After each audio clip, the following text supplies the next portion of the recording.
So very recently, this person asked me whether as a complainant, he has any job to do after the filing of the charge sheet up until the time he is summoned by the court to testify as a prosecution witness. Because his lawyer told him that there is nothing else that needs to be done. You just wait for the summons to be received from the court. You then go to court and testify. I had to explain to the person that after the filing of the charge sheet and before you are summoned as a witness, there is this very, very crucial aspect of framing of charges, which needs to be fought very, very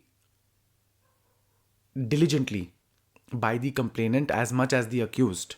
Because if you completely let it go, especially in this particular situation where there were several accused persons and several allegations, several offenses which were alleged against those accused persons.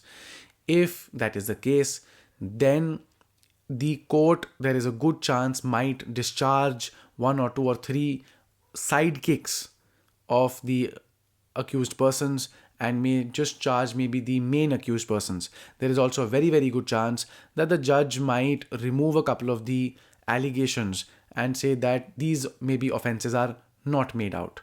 And because of that, you as the complainant have to be extremely diligent to ensure that the magistrate does not do so. And if the magistrate does in fact do so, then you have to ensure that you go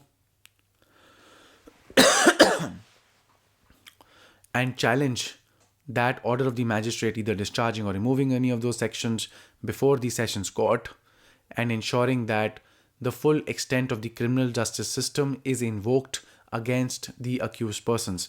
Because if they are discharged or if those sections are removed, then the discharged person can never face the consequences of their actions in the form of a conviction and then jail time. And at the same time, if the charge is removed, then it also becomes very, very difficult for the judge to, if the charge is not there, to convict a person under that particular provision of law. And even otherwise, as a complainant, you have to be extremely diligent. Although the state and its prosecutors are there, because of sheer volume of cases, because of lethargy also, and because of sometimes corruption, they are not able to do their job to the fullest possible extent. And therefore, you as a motivated complainant, you owe it to yourself to ensure justice in your situation, to be there most of the times with your lawyer, to ensure that the full brunt of the criminal justice system is imposed upon the accused persons. When they apply for bail, you must be there to oppose it.